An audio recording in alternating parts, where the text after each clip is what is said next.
Banyak ya. Pertama, Presiden menyampaikan dulu terkait capaian yang sudah diraih oleh pemerintahan Prabowo Gibran. Itu Presiden menyebut 130 hari. Kemudian setelah itu kita beri kesempatan untuk masing-masing Pemret mengajukan pertanyaan. Kalau saya rangkum pertanyaannya itu banyak ya, mulai dari persoalan geoekonomi ya, karena pertama terkait dengan Trump, kenaikan tarif Trump. Kemudian ada isu-isu domestik, persoalan politik, persoalan ekonomi. Kalau persoalan politik lebih ke bagaimana komunikasi apa yang dilakukan oleh pemerintah ini kepada seluruh pemangku kepentingan di negeri ini yang dirasa masih banyak kekurangan gitu. Kemudian juga ada isu-isu ekonomi, mulai dari penciptaan lapangan kerja, kemudian bagaimana peran sektor swasta ke depan, kemudian bagaimana Pak Prabowo kita tahu punya paradigma ya, bahwa negara ini harus menguasai seluruh cabang-cabang produksi dan memberikan kontribusi yang besar kepada publik, masyarakat banyak. Artinya peran negara menjadi sangat besar, oleh karena itu banyak memang dieksplor upaya-upaya negara untuk terkait dengan peningkatan kesejahteraan masyarakat. Mulai dari makan bergizi gratis, kemudian Pak Prabowo juga menyampaikan soal pengecekan kesehatan gratis, kemudian pendirian sekolah, kemudian Danantara, kemudian koperasi. Jadi banyak hal yang dilakukan. Nah, kemudian ada juga peran sektor swasta. Menarik juga Pak Presiden menjelaskan apa yang ada di pikirannya tentang seberapa strategis peran swasta yang harus berdampingan dengan capitalism estate ya. Kemudian ada peran koperasi dan ada peran dari UMKM. Jadi itulah isu-isu ekonomi yang disampaikan oleh Presiden. Tetapi ada juga isu yang lain, yaitu soal penegakan hukum.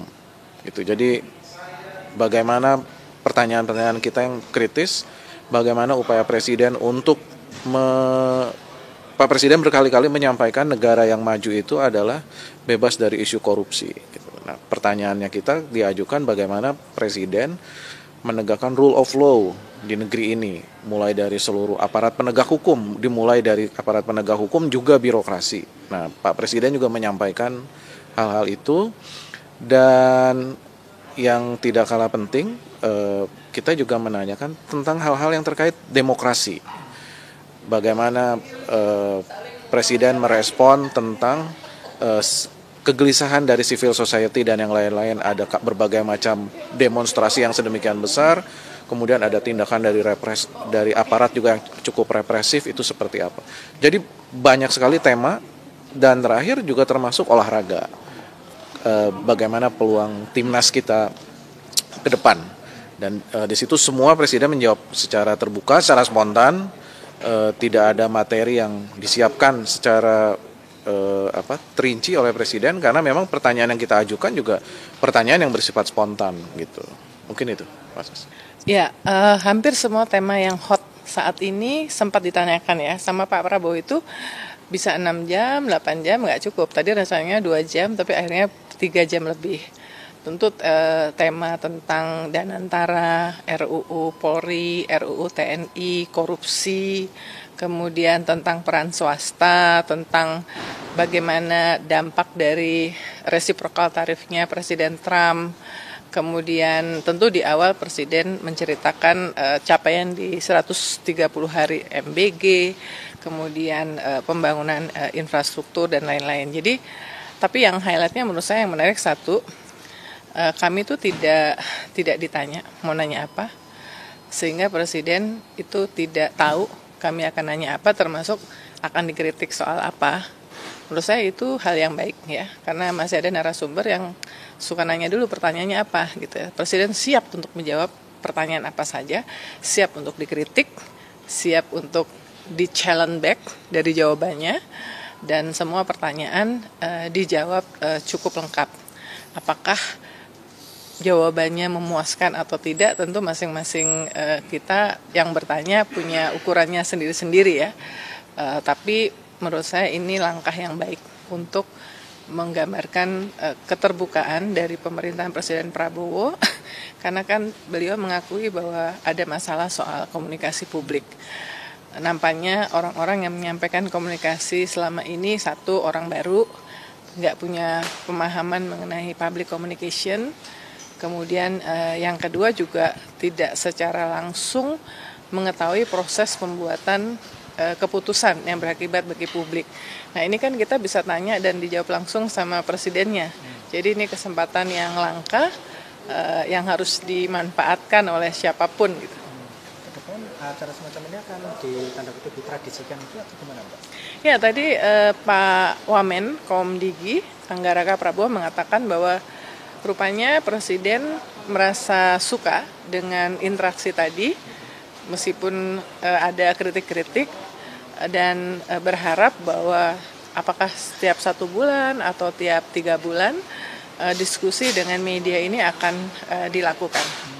Peserta medianya sendiri Mbak, apakah juga akan makin bervariasi lagi atau bergantian atau gimana? Kalau itu saya belum tahu karena benar-benar ini yang memutuskan adalah Wamenkomdigi Anggaraka tentu atas diskusi dengan Presiden. Makanya kan tadi nama satu-satu dihafalin sama Presiden ya.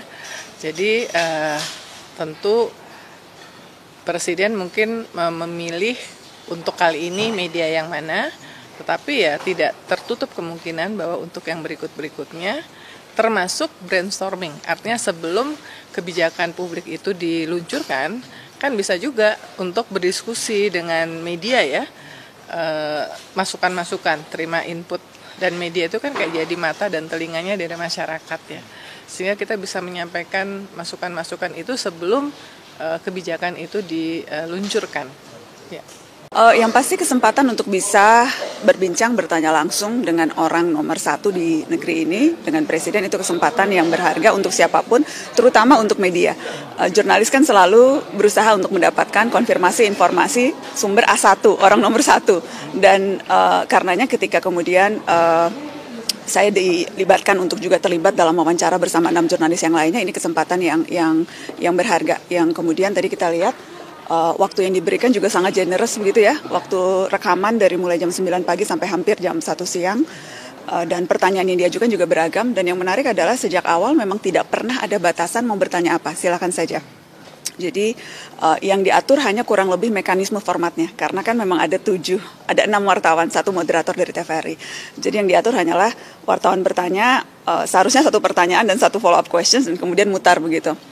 Tapi kemudian dalam perkembangannya kita juga lihat Pak Presiden tidak keberatan ketika kita juga mengajukan pertanyaan-pertanyaan follow up yang lain. Seperti ketika misalnya saya bertanya soal RUU Polri, walaupun moderator kerap berusaha memotong begitu ya, tapi kemudian Pak Prabowo malah justru tidak apa-apa, silakan bertanya saja. Karena memang saya merasa sayang kesempatannya ketika kita mengkonfirmasi isu yang penting dan tidak mendapat jawaban tuntas, padahal yang kita tanyakan langsung orang nomor 1 di negeri ini. Jadi itu yang membuat saya kemudian juga merasa bisa bertanya follow up questions yang lebih mendalam. Artinya bukan cuma pertanyaan formal, tapi juga ada pendalaman-pendalaman ya Pak? Ada pendalaman terhadap isu. Walaupun saya yakin pasti tidak puas begitu ya, pasti maunya ada lebih panjang, maunya lebih mendalam dan sebagainya. Tapi sebagai awal, saya rasa ini mudah-mudahan bisa jadi tradisi yang diteruskan, membuka kesempatan kepada media untuk bertemu dan bertanya langsung.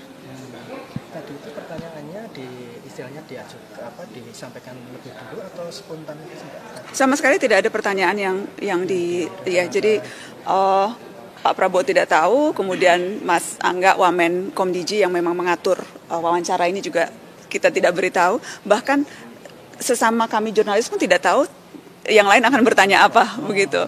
Jadi kalau saya sendiri sudah menyiapkan sejumlah pertanyaan, Mbak Uni juga tadi menyiapkan sejumlah pertanyaan. Jadi kalau memang sudah ditanyakan oleh teman kita yang lain, maka kita akan bertanya topik yang berbeda. Karena kalau tadi dilihat kan dari awal tuh pertanyaannya berbeda-beda begitu.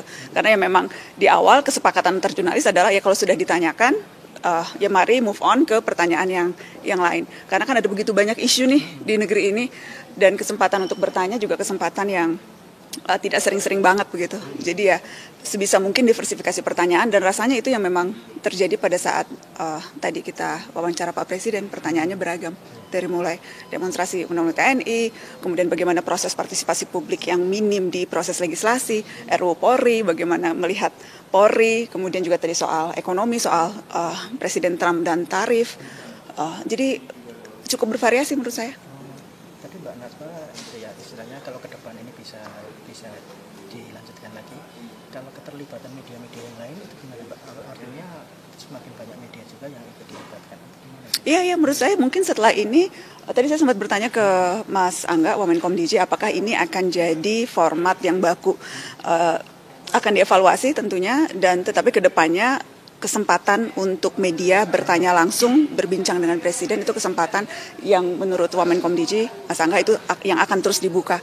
Dan semakin banyak media yang bisa terlibat, karena kan media kan tentunya kan juga beda-beda prioritasnya, beda-beda target audiensnya. Jadi media yang mungkin media yang khusus bicara seni, pertanyaan yang diajukan juga pastinya kan yang berkaitan dengan kepentingan pembacanya begitu. Media olahraga tentu nanti bertanya juga seputar isu-isu olahraga. Jadi semakin bervariasi media yang dilibatkan dalam pertemuan dan wawancara dengan Presiden, semakin kita bisa dapat perspektif yang beragam dari orang nomor 1 di negeri ini. Itu akan perannya arti pentingnya bagus sampai ya untuk komunikasi publik pemerintah. Iya, saya percaya semakin terbuka, semakin transparan, maka akan semakin publik juga akan semakin bisa terlibat dalam proses pengambilan keputusan. Karena kan kuncinya kan memastikan keterlibatan publik, termasuk diantaranya ya ikut mendengarkan pertanyaan, kritikan, dan masukan-masukan yang ditangkap media dari publik.